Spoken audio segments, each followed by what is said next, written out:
The final facet of inflation that we can take a look at is known as hyperinflation. So we've talked about inflation, deflation, and disinflation. The last one is hyperinflation, which is an extremely high rate of inflation, at least 100% per year. So there's really no specific level or percentage to say that we are in hyperinflation, but for our purposes, we'll say that at least a triple-digit inflation rate is going to be classified as hyperinflation, so 100% or greater.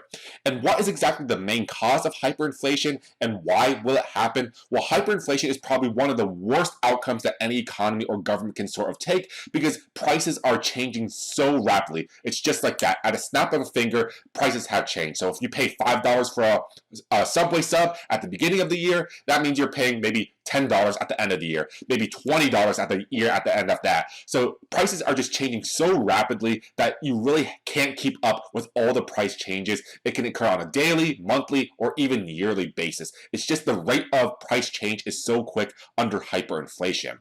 And the major cause of hyperinflation is typically caused by the government spending too much money and printing too much money. So hyperinflation, as we see right here, is typically caused by excessive government spending over tax revenues, where we run deficits year after year after year, and the printing of money to finance these particular deficits. So remember that the Federal Reserve, they can print out the money, or the central bank of any country can print out money, and they can do so to finance these deficits. But if they do it too long, for over a long period of time, and do it too much, then that's going to cause hyperinflation within the economy, especially if we do not produce any new goods or new services, real goods or real services. So remember, too many goods chasing too few dollars. That was what the third cause of inflation that we took a look at the beginning of this chapter. And this is essentially going to change the entire economic situation within the country. We do see very good examples of hyperinflation throughout history around the world. So Venezuela right now is going through a hyperinflation bout. We see the United States after the Revolutionary War. We went through hyperinflation as well. Austria, Hungary, Germany, hyperinflation after the respective world wars. Zimbabwe, hyperinflation as well. And in this scenario, we do notice that workers are paid frequently and purchases are made immediately. So essentially what happens is workers typically have a few different shifts and a number of shifts for their jobs, and once they finish one of these shifts, they get paid. And what do these workers have to do? The workers have to take that money and they have to go out and buy food, buy groceries, buy goods and services right away, because if they actually wait even just a few hours or even to the end of the day, they're going to notice that the prices have changed already. It's just how fast hyperinflation can actually work. So you get money, you use it right away. And essentially, if hyperinflation continues over a sustained period of time, we do notice that the monetary system breaks down and barter is used. And barter is essentially where we exchange goods and services for other goods and services. It requires a double coincidence of wants. So I have something you need, you have something I need. It's very difficult to conduct economic transactions in this way, and we only see barter in the most primitive societies. And in this scenario, we notice that foreign currencies become a very valuable medium of exchange. So taking a closer look at hyperinflation, let's go ahead and take a closer look at Venezuela. So what do you think the inflation rate in Venezuela has been over the past few years? Venezuela's inflation rate has been one of the highest out of the entire world, and you notice that, hey, hyperinflation is very rampant in Venezuela. So as you can see right here, 2018, the inflation rate was pretty close to about 1 to 3 million percent. So very, very high for these particular years. So here, 1.6 million percent, 2.6 million percent inflation rate in Venezuela. And it's just an extremely high rate of inflation. So prices are changing so rapidly in the country. And like we said, this is going to essentially change the economic situation and how transactions are going to be conducted within the country. So this is actually a news story from 2018, so it's a little bit outdated, but it shows you exactly what happens in the country. So Venezuela, they use the bolivar as their unit of currency, and as you can see right here, even just to buy everyday goods and services, it's going to require a whole bunch of money just to buy these things.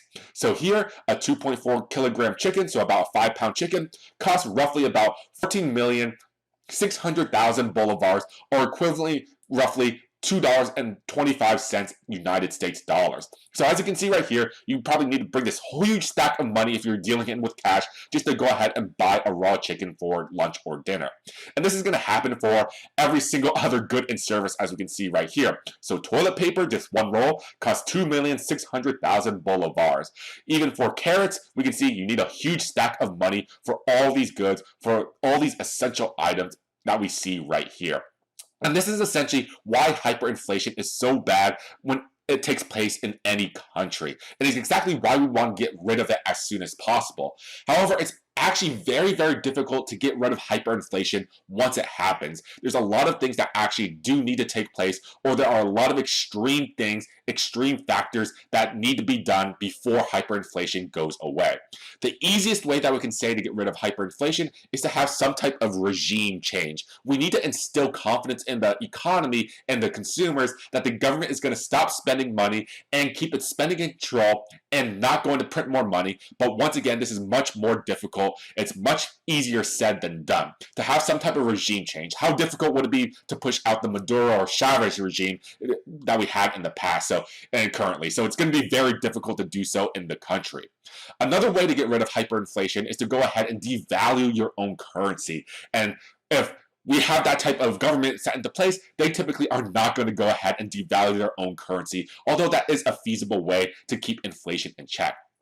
Other ways that we have used in the past, or other countries have used in the past, is to go ahead and use some type of fixed exchange rate system where they tie exactly how much their own currency is worth to a certain other currency, and they say this is always going to be the fixed exchange rate no matter what type of economic situations occur.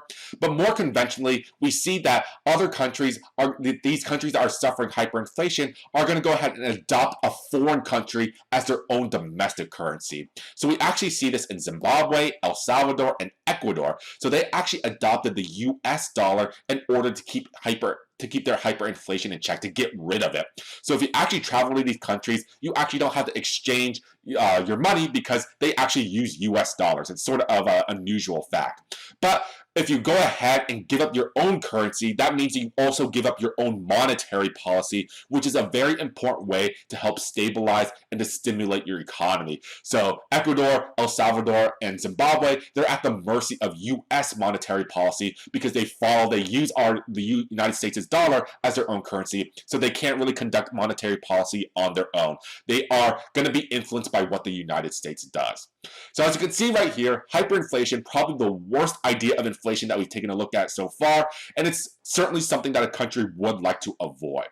We're going to end on hyperinflation just by taking a look at one more example. So if you thought the inflation rate in Venezuela was bad, it was even worse in Zimbabwe when it had its hyperinflation in the 90s and early 2000s.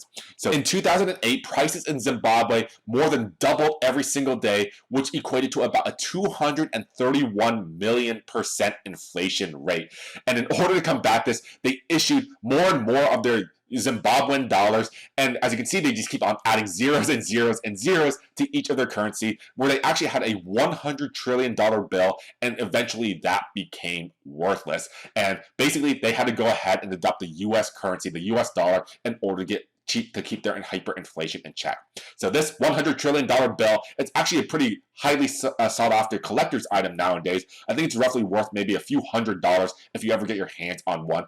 But this is exactly what we see around the world, and hyperinflation, certainly something that countries do not want to have set place within their economy.